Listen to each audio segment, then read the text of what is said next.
வணக்கம். தீப மலையார் செய்திகளுக்காக செய்தி வாசிப்பவர் வித்யா. உலக பிரசித்தி பெற்ற திருவண்ணாமலை அண்ணாமலையார் கிரிவலத்தில் 20க்கும் மேற்பட்ட ஆந்திரா பெண் பக்தர்கள் ஜால்ரா மற்றும் கோலாட்டத்துடன் நடனமாடி கிரிவலம். நினைத்தாலே முக்தி தரக்கூடிய திருவண்ணாமலை அண்ணாமலையார் திருத்தலத்தில் கடந்த 2 ஆண்டுகளாக ஆந்திரா மற்றும் தெலுங்கானா பக்தர்களின் வருகை அதிகரித்து கொண்டு வந்த நிலையில் ஆந்திரா மாநிலத்தை சேர்ந்த அன்னமாய் மாவட்டம் ரயில்வே கோடு ஊரை சேர்ந்த வெங்கமாம்பா குழுவினர் 22 பெண்கள் உள்ளிட்ட பலர் அண்ணாமலையார் மீது மிகுந்த பக்தியுடன் தெலுங்கு பக்தி பாடலுக்கு ராஜகோபுரத்தில் தொடங்கி உலக பிரசித்தி பெற்ற 14 கிலோமீட்டர் தூரம் கொண்ட கிரிவல பாதையில் கோலாட்டம் போட்டுக்கொண்டு கிரிவலம் வந்தார்கள். கடந்த 8 ஆண்டுகளாக ஆந்திராவில் இருக்கும் அனைத்து கோவில்களிலும் இதுபோன்று கடவுள் மீது கொண்ட பக்தியால் இந்த குழுவினர் பாட்டு பாடி நடனமாடி வலம் வந்து கொண்டிருக்கிறார்கள்.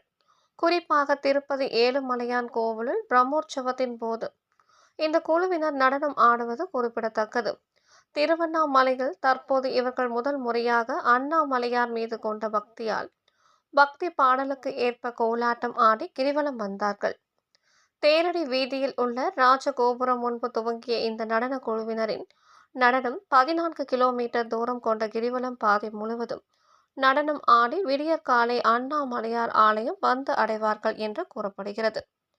தீபமலையார் செய்திகளுக்காக தலைமை ஆசிரியர் வி.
Con